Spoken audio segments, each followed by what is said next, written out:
പ്രിയപ്പെട്ട പ്രേക്ഷകരെ, high five തുടങ്ങുകയാണ്. തമിഴക വെട്രിക്കഴകം നേതാവും നടനുമായ വിജയ് കരൂരിൽ നടത്തിയ രാഷ്ട്രീയ റാലിയിലുണ്ടായ തിക്കിലും തിരക്കിലും 40 പേർ മരിച്ചതിന്റെ ഞെട്ടലിലാണ് തമിഴ്നാടും ഈ രാജ്യവും.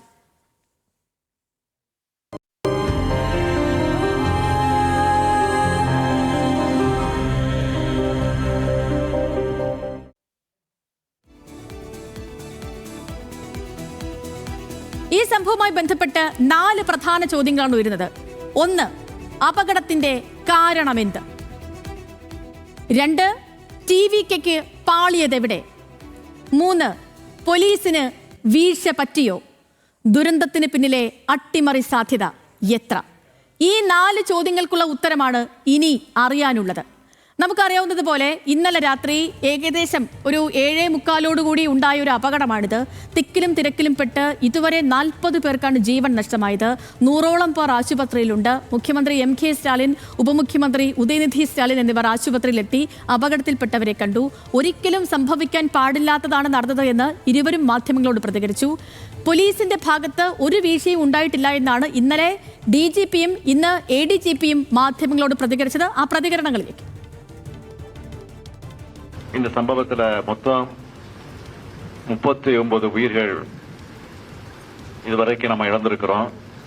ஒரு அரசியல் கட்சி நடத்தின கூட்டத்தில் இத்தனை பேரை இழந்த துயரமான சம்பவம் என்பது இதுவரை நடக்காதது, இனிமேல் நடக்கக்கூடாதது. ஒரு 4 நாட்கள் ஓய்வுக்காக வெளிநாட்டில் இருந்தேன், குடும்பத்தோட வெளிநாட்டில் இருந்தேன். என்னிடத்துலையும் தொடர்பு கொண்டு மிகுந்த வேதனையோட பேசிட்டு இருந்தார். அதன் பிறகு அவரே நேற்று நள்ளிரவு 1 மணிக்கு வந்து பாதிக்கப்பட்டவர்களுக்கு தன்னுடைய ஆறுதலை சொல்லியிருக்கிறாரு. பல்வேறு கருத்துக்களை புள்ளி விவரங்களை மட்டும் சொல்லியிருக்கிறாரு. 6 o'clock அங்கே ஆரம்பித்த வண்டி வந்து அங்கே மூவ் பண்ணி அந்த முனியப்பன் கோயில் தாண்டி அந்த பேசக்கூடிய இடத்துக்கு வரக்கூடியதுக்கு சுமார் நியர்லி அபவுட் 1 hour ஆயிடுச்சு. அப்போ அங்கே போகும் பொழுது தலைவரை பார்க்க வேண்டிய ஒரு ஆர்வத்தில் இருந்த க்ரௌட் நேச்சுரலாக 2 சைட்லேயும் இருந்து மூவ் பண்ணும் பொழுது ஏதோ ஒரு இன்சிடென்ட் நடந்திருக்குது. அதை நம்ம கண்டிப்பாக விசாரித்து இன்வெஸ்டிகேஷன் என்ன நடந்ததோ அதை நம்ம கண்டுபிடிக்கணும்.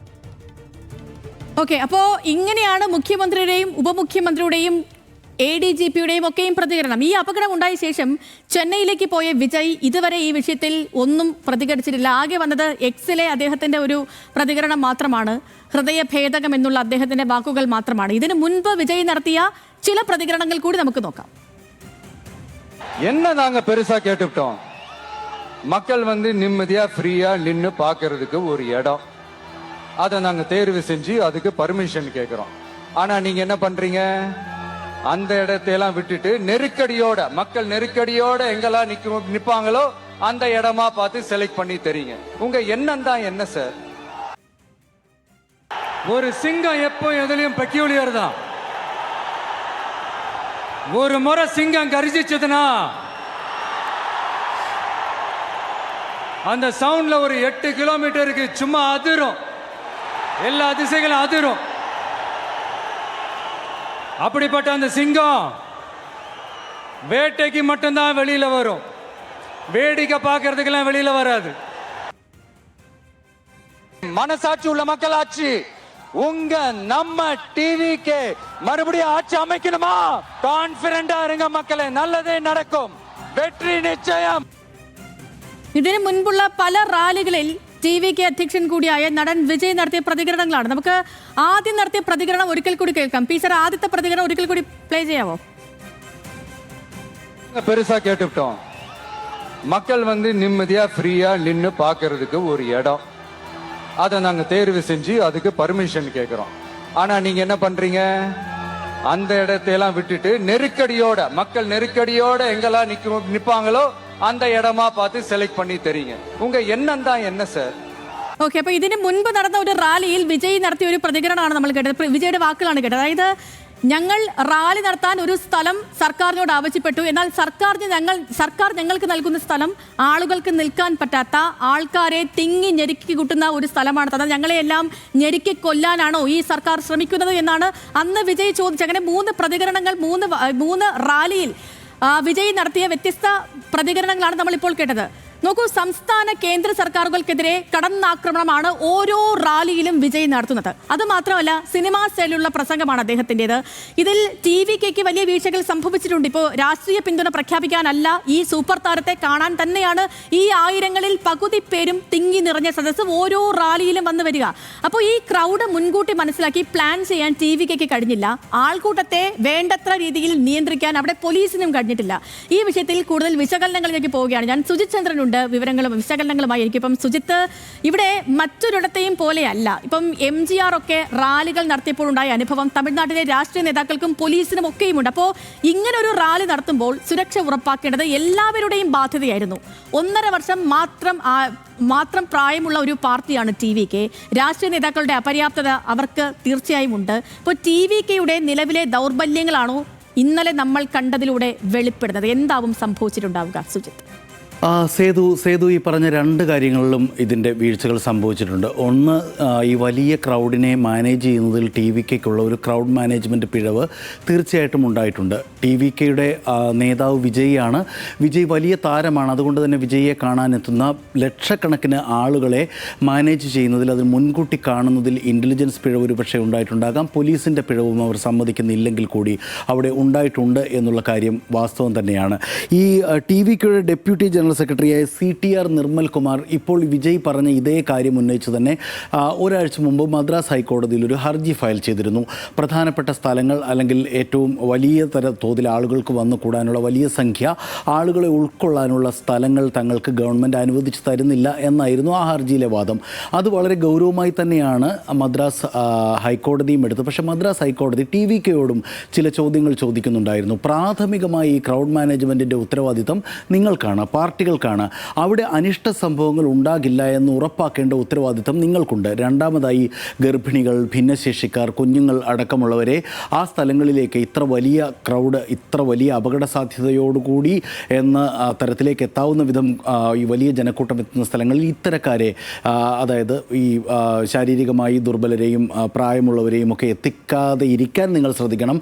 അക്കാര്യത്തിൽ നിങ്ങൾ മറ്റ് രാഷ്ട്രീയ കക്ഷികൾക്ക് മാതൃകയാവണം എന്നുകൂടി കോടതി പറയുന്നുണ്ടായിരുന്നു. മൂന്നാമത്, 25 നിർദ്ദേശങ്ങൾ പോലീസ് TVK നേതൃത്വത്തിന് നൽകുന്നുണ്ടായിരുന്നു. ഈ രീതിയിലൊക്കെയാണ് അവിടെ വാഹനങ്ങൾ എത്തേണ്ടത്, വാഹന ഗതാഗതം ഈ രീതിയിലായിരിക്കണം, അവിടെ കുടിവെള്ളമടക്കം കാര്യങ്ങൾ, സാനിറ്റേഷൻ സൗകര്യങ്ങൾ ഏർപ്പെടുത്തണം, എത്തരത്തിലായിരിക്കണം അവിടെ വോളണ്ടിയേഴ്സ് പെരുമാറേണ്ടത്, എത്ര ആളുകൾക്ക് എത്ര വോളണ്ടിയർമാർ വേണം എന്നൊക്കെ തരത്തിലുള്ള നിർദ്ദേശങ്ങൾ.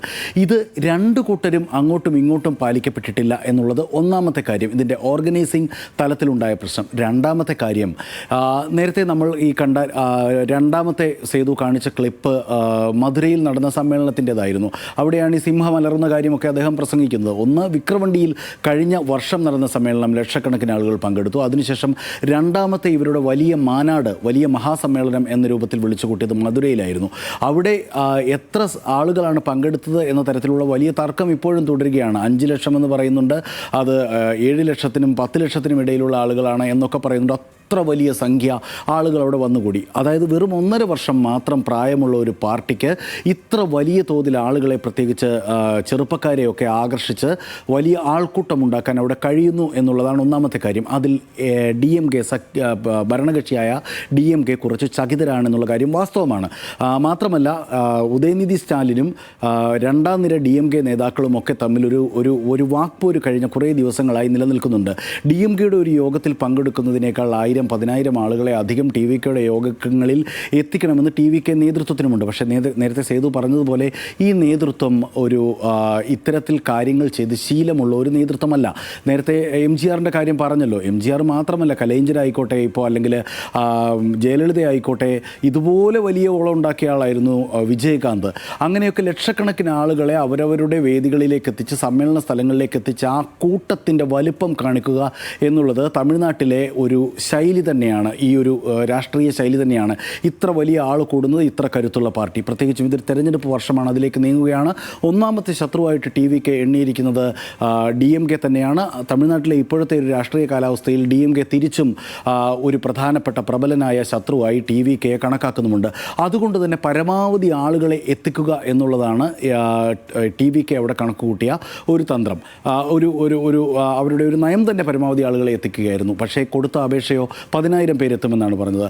ജില്ലാ ഭരണകൂടവും പോലീസും കണക്ക് കൂട്ടിയത് പരമാവധി ഒരു 50,000 പേരൊക്കെ എത്തുമെന്നാണ്. പക്ഷേ അതിനൊക്കെ അപ്പുറം ഈ നിന്ന സ്ഥലത്ത് നിന്നുകൊണ്ട് കാണാൻ ഈ സമ്മേളനം വീക്ഷിക്കാൻ ഏതാണ്ട് 60,000 പേർക്ക് കഴിയുമെന്നാണ് വാർത്തകളിൽ വായിച്ചത്, മനസ്സിലാക്കിയത്. അങ്ങനെയാണ് ജില്ലാ ഭരണകൂടവും മറ്റും പറഞ്ഞത്. പക്ഷേ അതിൻ്റെ 3 ഇരട്ടിയോളം ഏതാണ്ട് 1.5 ലക്ഷം എന്നൊക്കെ പറയുന്നു. കൃത്യമായ കണക്കിന് അന്വേഷണത്തിലും മറ്റും അരുണ സതീശൻ്റെ മാത്രമല്ല, ഇപ്പം നമ്മൾ ഈ സംസാരിച്ച പോലെ ഒരു തിരഞ്ഞെടുപ്പ് വർഷത്തിലേക്ക് പോവുകയാണ് തമിഴ്നാട്. അപ്പം ഇപ്പം പല ഘട്ടങ്ങളിലുമൊക്കെ DMK-യുടെ ഒരു എതിരാളി ആര് എന്ന ചോദ്യം, AIADMK-ക്ക് പകരം അവിടെ TVK ആയിരിക്കും അടുത്ത എതിരാളി. ആ രീതിയിലൊക്കെ ചർച്ചകളും കാര്യങ്ങളൊക്കെ മുന്നോട്ട് പോകുന്ന ഒരു സമയം കൂടിയായിരുന്നു. ഇതിലിപ്പം TVK കോടതിയെ സമീപിച്ചിട്ടുണ്ട്. അവരൊരു ഗൂഢാലോചന അവിടെ നടന്നിട്ടുണ്ടെന്ന് പറയുന്നു.